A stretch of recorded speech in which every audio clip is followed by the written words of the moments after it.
নমস্কাৰ বন্ধুসকল আজি আমি আসাম ডাইৰেক্ট ৰিক্ৰুটমেণ্টৰ সিলেবাছৰ অন্তৰ্গত অতি গুৰুত্বপূৰ্ণ 10টা প্ৰশ্ন আলোচনা কৰিম আৰু এই পৰীক্ষাত আহিব পৰা প্ৰশ্নখিনি আমি পাৰ্ট বাই পাৰ্ট আলোচনা কৰি যাম আৰু সেই ভিডিঅ'খিনি যদি আপোনালোকে পাব বিচাৰে তেতিয়াহ'লে মোৰ ECA ইজি ক্লাছ চেনেলটো সাবস্ক্ৰাইব কৰি ল'ব আৰু বেল আইকনটো টিপি ৰাখিব। তে আজি প্ৰথম প্ৰশ্নটো হ'ল পানিপথৰ প্ৰথম যুদ্ধ কেতিয়া হৈছিল? অপচনখিনি দিয়া আছে 1626 চনত 1526 চনত 1556 চনত 1761 চনত। ইয়াৰ শুদ্ধ উত্তৰ হ'ব অপচন নম্বৰ বি 1526 চনত। ইয়াত মনত ৰাখিব 1556 চনত পানিপথৰ দ্বিতীয় যুদ্ধ হৈছিল আৰু 1761 চনত পানিপথৰ তৃতীয় যুদ্ধ হৈছিল। দ্বিতীয় প্ৰশ্নটো হ'ল অসম সাহিত্য সভা কেতিয়া গঠন হৈছিল?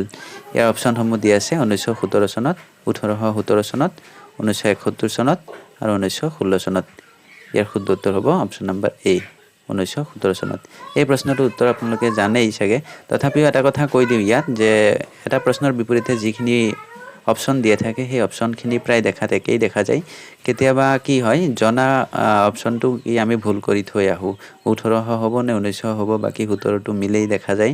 সেয়ে আপোনালোকে অকণমান ভালকৈ এই বস্তুখিনি জানি ৰাখিব। তাৰ পিছৰ প্ৰশ্নটো হ'ল অসহযোগ আন্দোলন কিমান চনত আৰম্ভ হৈছিলে? এই অপচনখিনি দিয়া আছে 1905 চনত 1947 চনত 1920 চনত আৰু 1930 চনত। ইয়াৰ শুদ্ধ উত্তৰ হ'ব 1920 চনত।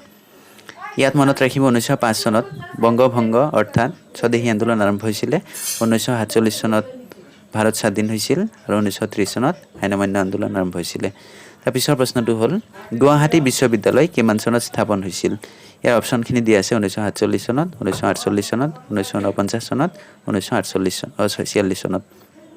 ইয়াৰ শুদ্ধ উত্তৰ হ'ব 1948 চনত। মনত ৰাখিব স্বাধীনতাৰ ঠিক এক বছৰ পিছত অসমত গুৱাহাটী বিশ্ববিদ্যালয় স্থাপন কৰা হৈছিল। তাৰ পিছৰ প্ৰশ্নটো হ'ল অসমত কেতিয়াৰ পৰা বাংলা ভাষা প্ৰচলন হৈছিল? ইয়াৰ অপচনখিনি দিয়া আছে 1885 চনত 1985 চনত 1973 চনত 1937 চনত। ইয়াৰ শুদ্ধ উত্তৰ হ'ব অপচন নম্বৰ ডি 1937 চনত। ইয়াত মনত ৰাখিব বাংলা ভাষাৰ সলনি আকৌ অসমত কি হৈছিলে অসমীয়া ভাষাটোৰ প্ৰচলন হৈছিলে, সেইটো 1973 চনত। আপোনালোকে এটা কথা ইয়াত মনোযোগ দিলে দেখা পাব যে 3 আৰু 7টোক আমি ওলট পালট কৰি দিলে অংক ডিজিট দুটা যদি আমি স্থান সলাই দিওঁ তেতিয়া যিটো চন পাম সেইটোত আপোনাৰ বাংলাৰ পৰিৱৰ্তে অসমীয়া আকৌ পুনৰ প্ৰচলন হৈছিলে। তাৰ পিছৰ প্ৰশ্নটো হ'ল অসমৰ ৰাজধানী দিছপুৰলৈ কেতিয়া স্থানান্তৰিত কৰা হৈছিলে? ইয়াৰ অপচনখিনি দিয়া আছে 1871 চনত 1973 চনত 1972 চনত আৰু 1873 চনত। ইয়াৰ শুদ্ধ উত্তৰ হ'ব 1973 চনত অপচন নম্বৰ বি। আগত আছিলে শ্বিলঙত তাৰ পৰা কি কৰিছিল দিছপুৰলৈ 1973 চনত অসমৰ ৰাজধানী স্থানান্তৰ কৰিছিল। তাৰ পিছৰ প্ৰশ্নটো হ'ল অসমত কেতিয়াৰ পৰা ৰেল সেৱা আৰম্ভ হৈছিলে? এই অপচনখিনি দিয়া আছে 1883 চনত 1983 চনত 1982 চনত আৰু 1882 চনত। ইয়াৰ শুদ্ধ উত্তৰ হ'ব অপচন নম্বৰ ডি 1882 চনত। তাৰ পিছৰ প্ৰশ্নটো হ'ল নীতি আয়োগ কিমান চনত গঠন হৈছিল? ইয়াত অপচনখিনি দিয়া আছে 2014 2015 2016 2017। ইয়াৰ শুদ্ধ উত্তৰ হ'ব 2015 চনত। এটা কথা মন দিব যে নীতি আয়োগটো কিহৰ পৰিৱৰ্তে ইয়াত আহিছিল? নীতি আয়োগটো আহিছিল আপোনাৰ পঞ্চবাৰ্ষিক পৰিকল্পনাৰ পৰিৱৰ্তে, যিটো 2015 চনৰ আগলৈকে পঞ্চবাৰ্ষিক পৰিকল্পনাই প্ৰচলিত আছিলে। কিন্তু 2015 চনত যেতিয়া এই আয়োগ গঠন হৈছিলে তাৰ পিছৰ পৰা বৰ্তমানলৈকে নীতি আয়োগেই চলি আছে আৰু সেই পঞ্চবাৰ্ষিক পৰিকল্পনাটো স্থগিত ৰখা হৈছে। তাৰ পিছৰ প্ৰশ্নটো হ'ল নিৰ্বাচন আয়োগ কিমান চনত গঠন হৈছিল? এই অপচনখিনি হ'ল 1954 চনত 1948 চনত 1950 চনত আৰু 1947 চনত। ইয়াৰ শুদ্ধ উত্তৰ হ'ব 1950 চনত।